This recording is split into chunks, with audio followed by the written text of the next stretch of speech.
नमस्कार दोस्तों, मैं भूपेंद्र मिश्रा स्वागत करता हूं आप सभी का अपने YouTube चैनल में। दोस्तों, आज के वीडियो में हम लोग भारत में जो सूफी आंदोलन हुआ था और उससे रिलेटेड जो इम्पोर्टेंट फैक्ट्स हैं जो हमारे एग्ज़ाम में पूछा जा सकता है, वो चाहे किसी भी स्टेट का एग्ज़ाम PCS एग्ज़ाम हो, उसमें अगर सूफीवाद से कोई क्वेश्चन आएगा तो यहाँ से ना छूटे, पूरे के पूरे डिटेल के साथ देखेंगे दोस्तों हम लोग सूफीवाद को। ठीक है, वीडियो थोड़ा सा लंबा रहेगा तो वीडियो को लास्ट तक देखिएगा, क्योंकि एक ही वीडियो में पूरा का पूरा सूफीवाद खत्म है। ठीक है, तो चलिए दोस्तों स्टार्ट करते हैं आज का वीडियो। बात करें दोस्तों कि सूफी का मतलब क्या है, तो जो दोस्तों सूफी शब्द है वो अरबी भाषा के शब्द सफ़ा से लिया गया है। किसे लिए हैं दोस्तों? अरबी भाषा के शब्द सफ़ा से लिया गया है। इसके दो मतलब हैं। पहला मतलब होता है कि ऐसा व्यक्ति जो क्या करेगा दोस्तों, ऊनी कपड़ा पहनेगा, और दूसरा क्या है, जिसमें शुद्धता होगा और पवित्रता होगा। अभी बहुत समय पहले एक मूवी आया था पद्मावत। पद्मावत में अगर आप लोग देखे होंगे तो अलाउद्दीन खिलजी जो था, रणवीर सिंह, वो कैसा कपड़ा पहना था दोस्तों? तो वो पहना हुआ था अपना ऊनी कपड़ा पहनता था, लेकिन उसमें पवित्रता और शुद्धता नहीं थी, तो वो कायदे से सूफी नहीं था। तो जो लोग ऊनी कपड़ा पहनेंगे और वो क्या करेंगे, नेक काम करेंगे, वो क्या कहलाएंगे दोस्तों? सूफी कहलाएंगे। ये फोटो में देख सकते हो आप लोग, सूफी लोग हैं। ठीक है, बात करें दोस्तों, जो सूफी लोग थे वो कुरान को अपने उन्होंने कुरान की क्या किया है, उदार व्याख्या किया है, जिसे उनको क्या कहा जाता था? तरीकत। मतलब क्या है, वो लोगों में प्यार बांटने पे बिलीव करते थे। और जो लोग दोस्तों कुरान को रूढ़िवाद तरीके से मानते हैं, उनको क्या कहा जाता है दोस्तों? उनको कहते हैं शरीयत। तो जो कुरान को उदार तरीके से मानता है या उदार व्याख्या किया है, वो क्या कहलाएंगे? तरीकत। और जिन्होंने रूढ़िवाद व्याख्या किया है उसको क्या कहते हैं? शरीयत कहा जाता है। इस चीज़ को याद रखना। ठीक है, बात करें दोस्तों, सूफीवाद का मानना है कि हक और खलक, हक मतलब होता है ईश्वर और खलक मतलब होता है आत्मा, ये दोनों के दोनों क्या है? एक ही है। तो ये भी याद रखना है ना अपने को कि हक मतलब क्या होता है? ईश्वर। ईश्वर को सूफी में क्या कहते हैं? तो हक कहते हैं। एग्जाम में इस टाइप का भी क्वेश्चन बनता है। बात करें दोस्तों अब हम लोग सूफीवाद के सिद्धांत क्या है। सूफीवाद का सिद्धांत वैसे बहुत लंबा चौड़ा है, लेकिन अगर उसका सारांश में जाए तो सूफीवाद यही कहता है दोस्तों कि हिंदू, मुस्लिम, सिख, ईसाई कोई मतलब नहीं है, सब एक ही है, इनमें कोई अंतर नहीं है। ठीक है, और अगर हमको ईश्वर की प्राप्ति है करना है तो अपना अपना जो भी मान रहे हो उस हिसाब से माना जा सकता है। ठीक है, उन्होंने कभी हिंदू मुस्लिम को अलग नहीं समझा था। बाकी जो जितने भी मतलब मुस्लिम सम्राट आए हैं हमारे यहाँ पर, तो उन्होंने हिंदू मुस्लिम में मतभेद किया था, लेकिन सूफियों में ऐसा नहीं था।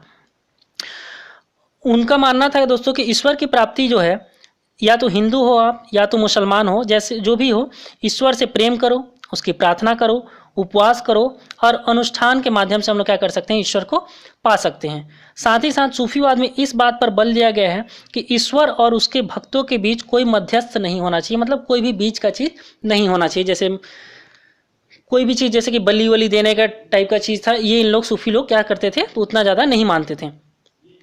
बात करें दोस्तों, ये भी एग्जाम में पूछा जाता है कि किस चीज़ को सूफी में क्या कहते हैं। जैसे सूफीवाद को तो हम लोग बोल रहे हैं ना, सूफी में सूफीवाद को कहते हैं तस्ववुफ। क्या कहते हैं? तस्ववुफ। जो धर्म गुरु होते हैं उनको कहते हैं शेख, पीर या मुर्शिद। क्या कहते हैं उनको? शेख, पीर या मुर्शिद कहा जाता है। और जो शिष्य होता है उसको मुरीद कहते हैं। गुरु को क्या कह रहे हैं? मुर्शिद, और शिष्य को मुरीद कहते हैं। उत्तराधिकारी को खलीफा कहा जाता है। क्या कहते हैं? उत्तराधिकारी को खलीफा कहते हैं। और जो धर्मशाला होता है उसको कहते हैं खानका। और जो संगीतिक कार्यक्रम वाला जो जगह होता है उसको कहते हैं समा। जो नित्य होता है उसको कहते हैं रक्ष। और जो स्वविनाश है उसको क्या कहते हैं हम लोग? फना। कई सारा गाना भी है ना, हो जाऊं फना, तो उसमें फना मतलब क्या है? खुद को खत्म कर लो, स्वविनाश। उसके बाद बात करें दोस्तों, सूफियों में जो सिलसिले थे, अब सिलसिला क्या होता है? सिलसिला मतलब होता है संप्रदाय। जैसे कि मान लो, जो अगर हमारे पास मौर्य वंश आया है तो मौर्य के बारे में हम लोग पूरा का पूरा पढ़ते हैं। खिलजी वंश आएगा तो पूरा पूरा खिलजियों के बारे में पढ़ेंगे। उसी प्रकार के जो इनके जो संप्रदाय थे वो क्या थे? दो भागों में बटे हुए थे। एक था बासरा। बासरा लोग क्या होते थे दोस्तों? इस्लामी सिद्धांतों के समर्थक थे। इन लोग इस्लाम के नियमों को मानते थे पूरा पूरा। और एक थे बेसरा। बेसरा मतलब क्या है? वो इस्लाम के सिद्धांतों को बंधे नहीं थे, इस्लामिक थे, मुसलमान ही थे, लेकिन एकदम रूढ़िवाद तरीके से नहीं मानते थे इन लोग। तो जो सूफी था वो दो भागों में बांटा हुआ था, एक बासरा और एक बेसरा। ठीक है, तो अब हम लोग देखते हैं दोस्तों विभिन्न सूफी सिलसिले, मतलब विभिन्न सूफी संप्रदाय उनके संस्थापक कौन कौन थे और उनके क्या क्या आदर्श रहे होंगे। बात करें दोस्तों, सबसे पहला और सबसे इंपॉर्टेंट, बहुत बार एग्जाम पूछता है, वो है चिश्ती संप्रदाय। ठीक है, जो चिश्ती संप्रदाय का जो एक्चुअल संस्थापक था वो था अपना शेख अब्दुल चिश्ती। वो कहाँ पर उसने स्थापना किया था चिश्ती संप्रदाय का? तो ईरान में किया था। क्या नाम था उसका? शेख अब्दुल चिश्ती। बात करें दोस्तों हमारे भारत में किया था ख्वाजा मोइनुद्दीन चिश्ती ने। किसने किया दोस्तों? ख्वाजा मोइनुद्दीन चिश्ती ने किया था। और इनको क्या बोलते थे? गरी ए नवाज भी कहा जाता था। ख्वाजा मोइनुद्दीन चिश्ती को और क्या कहते थे? तो गरी ए नवाज भी कहा जाता था। बात करें दोस्तों कि ये हमारे देश में कब आए थे? तो जब गौरी और जो पृथ्वीराज चौहान के बीच में जो लड़ाई हो रहा था 1191 और 92 के बीच में, तो उसी समय पर ये आए थे। तो अगर एग्जाम में पूछता है कि जो ख्वाजा मोइनुद्दीन चिश्ती थे वो किसके समकालीन थे? तो वो थे हमारे पृथ्वीराज चौहान के समकालीन थे। बात करें दोस्तों इनकी जो मजार, मतलब इनका जो निधन हुआ था, अभी वो यहाँ से आ तो गए हमारे यहाँ, लेकिन इनका निधन राजस्थान के अजमेर शहर में हुआ था।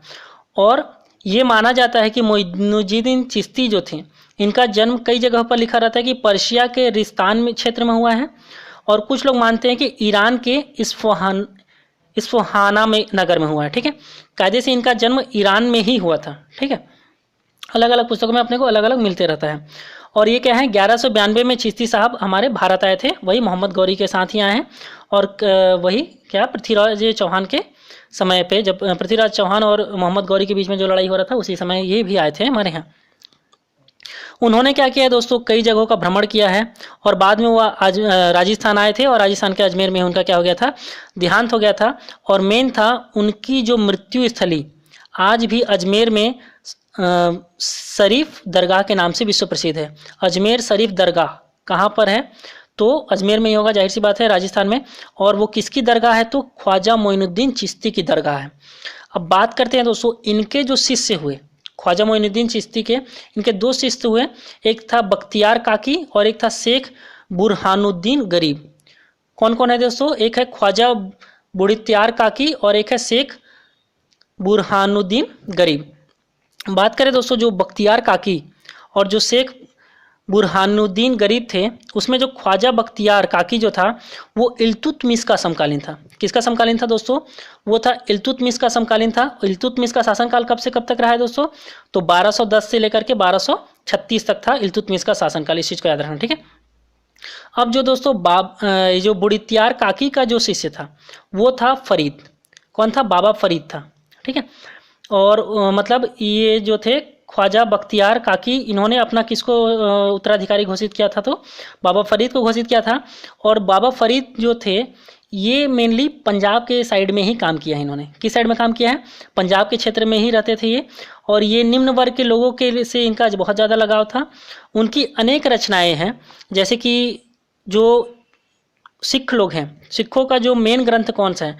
गुरु ग्रंथ साहिब जो है, इनके बहुत सारे जो कविताएं बोल सकते हैं वो क्या है? गुरु ग्रंथ साहिब में रखे गए हैं।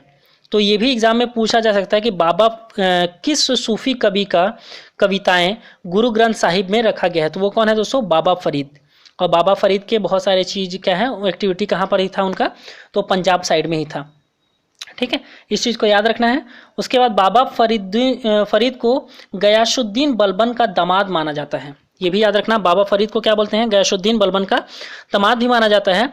उनके दो महत्वपूर्ण शिष्य हुए थे, एक था हजरत निजामुद्दीन औलिया और एक था हजरत अलाउद्दीन शाबिर था। ठीक है, तो इसमें फिर अपने लिए इंपॉर्टेंट हो जाएगा ये जो हजरत निजामुद्दीन औलिया है, ये अपने लिए इंपॉर्टेंट हो जाएगा दोस्तों। जो निजामुद्दीन औलिया ने 7 सुल्तानों का कार्यकाल देखा था। कितने सुल्तानों का कार्यकाल देखा था? 7 सुल्तानों का कार्यकाल देखा था। लेकिन एक चीज़ है, वो कभी भी किसी भी दरबार से संबंधित नहीं था। उसने 7 लोगों का कार्यकाल देखा जरूर है, 7 सुल्तानों का, लेकिन क्या है, कभी भी किसी के दरबार से वो संबंधित नहीं था। बात करें दोस्तों जो यही थे अपने शेख निजामुद्दीन औलिया, एक बार क्या हुआ था, गयासुद्दीन तुगलक से ना इनका थोड़ा सा बहस टाइप का हो गया था। तो गयासुद्दीन तुगलक इनको मारने के लिए आ ही रहा था। तो उसी समय क्या हुआ था ना, ये बोले कि आने दो, क्या होता है। इनके शिष्य लोग इनको बताया कि सर आपको तुगलक मारने आ रहा है, गयासुद्दीन तुगलक। तो बोले कि आने दो, क्या होता है। और इन्हीं ने उसी समय कहा था कि दिल्ली अभी दूर है, तो दिल्ली अभी दूर है कायदे से किसने कहा है? तो ये अपने निज़ामुद्दीन औलिया जी ने ही कहा था। ठीक है, उसके बाद फिर वो कायदे से आ नहीं पाता है, उसके आने से पहले ही एक इमारत रहती है जिसमें वो ढह करके मर जाता है, गैसुद्दीन तुगलक। ठीक है, वो तो अलग से देखेंगे हम लोग उसके बारे में, गैसुद्दीन तुगलक के बारे में। ठीक है, अब देखिए जो गैसुद्दीन तुगलक का जो शिष्य था, और एक चीज़ ये भी देख सकते हैं, जो शेख निजामुद्दीन औलिया को महबूब ए इलाही और सुल्तान उल औलिया की उपाधि भी दिया गया है। तो शेख निजामुद्दीन औलिया को कौन कौन सा उपाधि मिला है? एक है महबूब ए इलाही और एक है सुल्तान उल औलिया की उपाधि दिया गया है। बात करें दोस्तों, इस जो निजामुद्दीन औलिया थे, इनके एक और शिष्य थे, वो कौन थे? अमीर खुसरो। अमीर खुसरो ने 8 सुल्तानों का शासन देखा था। ठीक है, और अमीर खुसरो पहला मुस्लिम कवि था जिन्होंने हिंदी शब्दों का खुलकर प्रयोग किया था। वह पहले व्यक्ति थे जिन्होंने हिंदी, हिंदवी और फारसी के में एक साथ लिखा। उन्हें खड़ी बोली में के आविष्कार का श्रेय भी दिया जाता है। तो खड़ी बोली के आविष्कार का श्रेय किसको जाता है? अमीर खुसरो को ही जाता है, और वे अपनी पहेलियाँ और मुकरियों के लिए जाने जाते हैं। एक चीज़ कई जगहों पर पढ़ने को मिलता है दोस्तों कि जब निज़ामुद्दीन औलिया मरा था, जस्ट उसके दूसरे ही दिन क्या हो गया था? अमीर खुसरो भी मर गया था। मतलब इतना इन दोनों में, गुरु शिष्य में इतना प्यार था कि निज़ामुद्दीन औलिया जिस दिन मरा, जस्ट उसके दूसरे दिन क्या हो गया? अमीर खुसरो भी मर गया था। ऐसे कहीं कहीं पर अपने को मिलता है। ठीक है, और वे क्या थे? फारसी कवि भी थे, और उनको दिल्ली सल्तनत का आश्रय भी मिला हुआ था अमीर खुसरो को। इस चीज़ को याद रखना है। ठीक है, इसके बाद और है जो निजामुद्दीन औलिया के अन्य शिष्य और भी थे, जैसे कि थे एक शेख बुरहानुद्दीन गरीब था। ठीक है, उसका केंद्र था दौलताबाद साइड का एरिया था। अगला जो अपना सिलसिला है वो है सुहरावर्दी सिलसिला। क्या है दोस्तों? सुहरावर्दी सिलसिला, और इसके संस्थापक थे शेख शहाबुद्दीन सुहरावर्दी। कौन थे दोस्तों? शेख शहाबुद्दीन सुहरावर्दी। और इसका ये कहाँ का था दोस्तों? तो बगदाद का था। और भारत में बात करें सुहरावर्दी सिलसिला के जनक कौन है? तो वो थे शेख बहाउद्दीन जकारिया। कौन है दोस्तों? शेख बहाउद्दीन जकारिया थे। इनका केंद्र कहाँ पर था? मुल्तान साइड में है। और मुल्तान कहाँ पर है? तो दोस्तों पाकिस्तान में है। याद रखिएगा, वीरेंद्र सहवाग ने, पहला भारतीय जिसने 13 शतक मारा था, कौन था? वीरेंद्र सहवाग ने मारा था। और वीरेंद्र सहवाग को क्या बोलते हैं? मुल्तान का सुल्तान। तो याद रख सकते हो, शेख बहाउद्दीन जकारिया कहाँ से था? तो मुल्तान से था। ठीक है, और बात करें दोस्तों, ये जो इल्तुतमिश था, इल्तुतमिश ने इन्हें शेख उल इस्लाम की उपाधि दिया था। तो शेख बहाउद्दीन जकारिया किसका समकालीन था? तो वो इल्तुतमिश का समकालीन था। और इल्तुतमिश ने उसको क्या चीज़ का उपाधि दिया है दोस्तों? तो शेख उल इस्लाम की उपाधि दिया है। ठीक है, ये चीज़ याद रहेगा अपने को। उसके बाद है इस सिलसिले के और भी लोग थे, जैसे कि हैं अस्लाम। इस सिलसिले के लोग क्या बोलते थे दोस्तों? अस्सलाम वालेकुम। क्या बोलते थे इस सिलसिले के लोग? अस्सलाम वालेकुम बोलते थे। और याद रखिएगा, ज़्यादातर मुस्लिम लोग क्या बोलते हैं? अस्सलाम वालेकुम।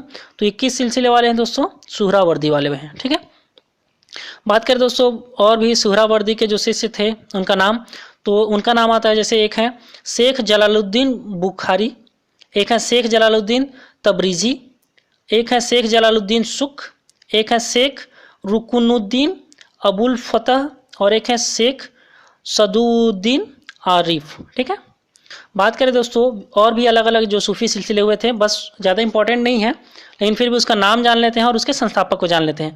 जैसे जो कादरी सिलसिला हुआ था, उसके संस्थापक कौन थे? तो शेख निजमतउल्ला। कौन था? शेख निजमत उल्ला थे। नक्शबंदी का था ख्वाजा पीर मोहम्मद। फिरदौसी का था शेख सरफुद्दीन याहा। और जो रसानिया था, रसानिया जो था दोस्तों, ये अकबर के शासनकाल में थे। और मियाँ बयाजिद अंसारी जो थे, इनके संस्थापक थे। महदवी का था मुल्ला मोहम्मद महदी। और ऋषि का था नरूहीन नूराई। और जो कालेंदरी था उसका था अबू वली कलंदर। और जो सतारी था, सतारी का था अब्दुल्लाह सतारी। ठीक है, तो ये है, उतना ज़्यादा इंपॉर्टेंट नहीं है, लेकिन फिर भी हम लोग क्या करना है कि कौन कौन से और सिलसिले थे, उनके संस्थापक कौन थे, सही जोड़ी में अगर पूछ दिया तो ये अपने को काम आ जाएगा। एक बार कम से कम सनसनी रूप से देखना जरूरी हो जाएगा। बात करें दोस्तों जो सूफी आंदोलन से संबंधित इंपॉर्टेंट प्रश्न और उसके उत्तर। जो सूफी शब्द की उत्पत्ति हुई है दोस्तों, वो सूफ मतलब ऊन से हुई है, क्योंकि सूफी संत क्या करते थे? ऊनी कंबल या लबादा ओढ़ते थे। इस चीज़ को याद रखना बहुत इंपॉर्टेंट चीज़ है अभी। ठीक है, प्रश्न उत्तर में। शेख उल हिंद की पदवी प्रदान की गई थी, किसको दिया गया था? शेख सलीम चिश्ती को। शेख उल हिंद की उपाधि किसको दिया गया है? तो शेख सलीम चिश्ती को दिया गया है। अकबर ने जिस सूफी संत का बड़ा आदर करता था और जिसके आशीर्वाद से ही जो शहजादा सलीम, बाद में उसका नाम पड़ा जहांगीर, का जन्म हुआ था, वो कौन थे? तो शेख सलीम चिश्ती ही थे। खानकाह कहा जाता था, किसको कहते थे? तो सूफी संतों के निवास स्थल को।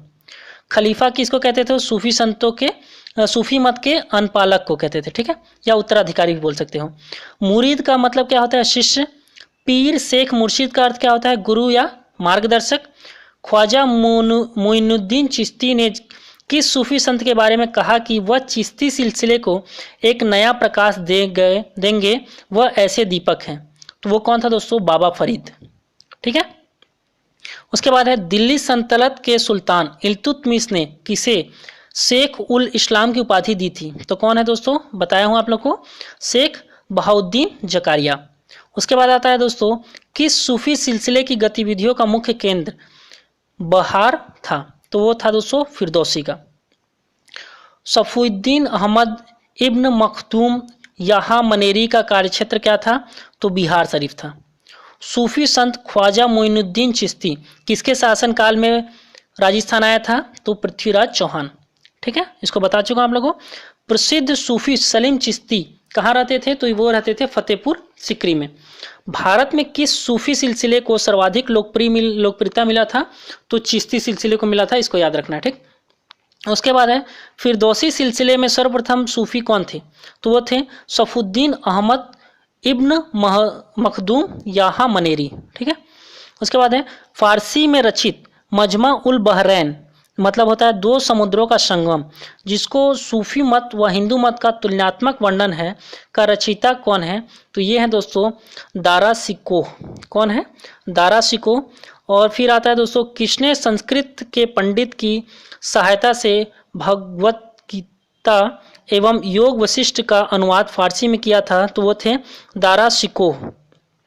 अगला है दोस्तों, वह सूफी संत जो यह मानता था कि भक्ति संगीत ईश्वर के निकट पहुंचने का मार्ग है, तो वो कौन थे? मोइनुद्दीन चिश्ती। भारत में चिश्ती संप्रदाय के जनक समझ जाइए। भारत में चिश्ती सिलसिले को किसने स्थापित किया था? तो शेख मोइनुद्दीन चिश्ती ने किया था, ठीक।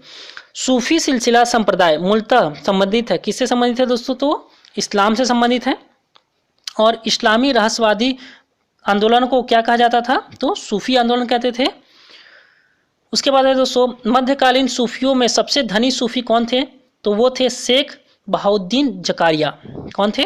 शेख बहाउद्दीन जकारिया थे।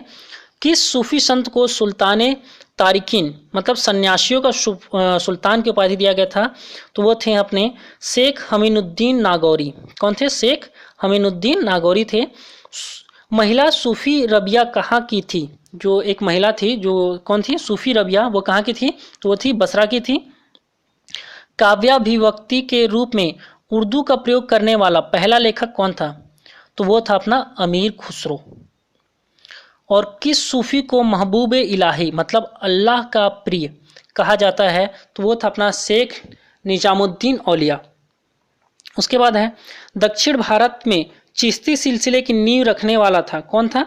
तो वो था शेख बुराहुद्दीन गरीब। उसके बाद आता है किस सूफी सिलसिले के अनुयायी आध्यात्मिक तत्वों से संबंध में तरह तरह के नक्शे बनाते थे और उन्हें रंगों में भरते थे? तो वो कहलाते थे दोस्तों नक्शबंदी। अब नक्शा से संबंधित है तो कौन आएगा? नक्शबंदी आ जाएगा। चिश्ती सिलसिले के किस सूफी को चारा ए देहलवी मतलब दिल्ली का दीपक कहा गया है? तो वो है अपने शेख निरुद्दीन। कौन थे? शेख नसरुद्दीन है। उसके बाद है किस सूफी सिलसिले के अनुयायी आध्यात्मिक तत्वों से संबंध में तरह तरह के नक्शे बनाते थे और उसे रंगों से भरते थे? तो वही आ जाएगा अपना नक्शबंदी। और चिश्ती सिलसिले के किस सूफी को चाराए देहलवी या दिल्ली का दीपक कहा जाता था? तो वो है शेख नसरुद्दीन। और दिल्ली सल्तनत में निजामुद्दीन औलिया से ने भेंट करने से इनकार कर दिया था, मतलब किस सुल्तान ने निजामुद्दीन औलिया से भेंट करने से इनकार कर दिया था? तो वो था जलालुद्दीन फिरोज खिलजी। जो जलालुद्दीन फिरोज खिलजी था दोस्तों, उसने क्या कर दिया था? निजामुद्दीन औलिया से भेंट करने से मना कर दिया था। उसके बाद है दारा सिकोह में ने किस शीर्षक के उपनिषद का फारसी में अनुवाद किया था, तो वो है सिर-ए-अकबर। क्या है दोस्तों? सिर-ए-अकबर। दोस्तों वीडियो अगर अच्छा लगा हो तो वीडियो को लाइक करिएगा और अपने दोस्तों के साथ शेयर जरूर करिएगा दोस्तों। अब मैं हिस्ट्री का पूरा टॉपिक खत्म करूंगा। डेली का डेली एक वीडियो आप लोग को जरूर मिलेगा। वीडियो को लास्ट तक देखने के लिए दोस्तों बहुत बहुत धन्यवाद। वीडियो को शेयर जरूर करिएगा और अगर आप लोग कुछ और पढ़ना चाहते हो तो नीचे कमेंट बॉक्स में बताइएगा, ठीक है। वीडियो को लास्ट तक देखने के लिए दोस्तों बहुत बहुत धन्यवाद।